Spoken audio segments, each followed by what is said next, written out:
प्यारे दोस्तों नमस्ते। आइए हम सुनते हैं हरियाली अमावस्या की व्रत कथा।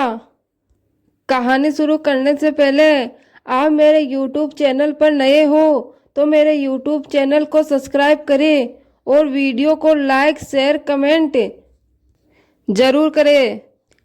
एक समय ये की बात है, किसी नगर में एक राजा रहता था।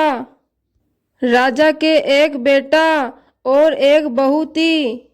एक समय ये छोटी बहू ने राजा के कक्ष में रखी मिठाई खा ली और फिर राजा के पूछने पर बोली कि ये मिठाई तो चूहे खा गए।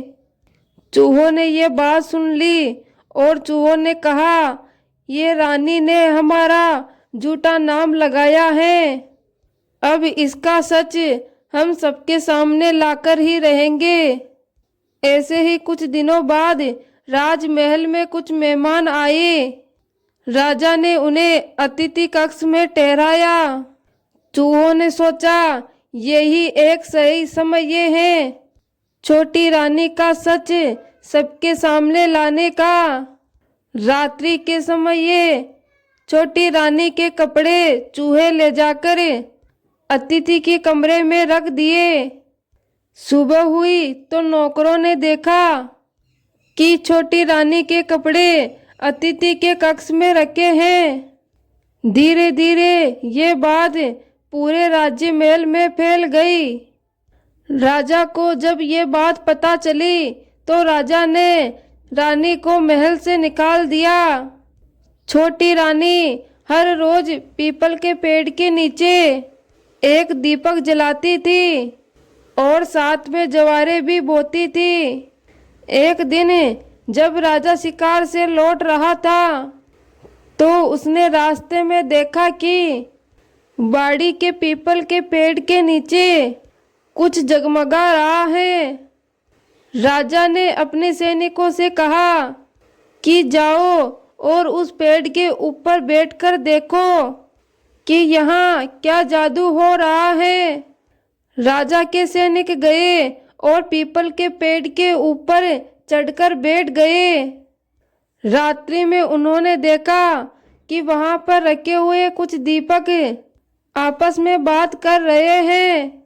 एक दीपक दूसरे दीपक से कहने लगा, तुम कहाँ से हो? तो दूसरा दीपक बोला, मैं राजा के महल से हूँ। छोटी रानी रोज यहाँ आकर पीपल के पेड़ के नीचे दीपक जलाती थी।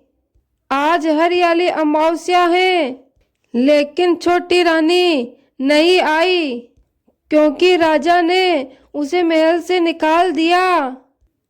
तब दूसरे दीपक ने पूछा, राजा ने छोटी रानी को महल से क्यों निकाल दिया?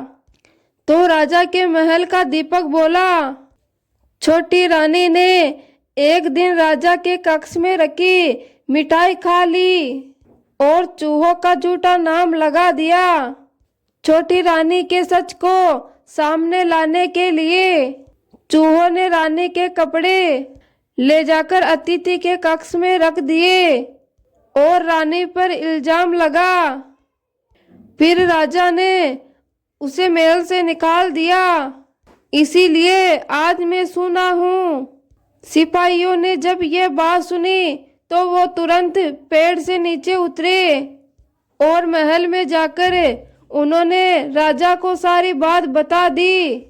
ये सुनकर राजा ने अपने सिपाहियों के साथ छोटी रानी को महल में वापस बुलवाया और इसके बाद रानी ने पीपल के पेड़ में दिया जलाने का अपना काम फिर से शुरू कर दिया।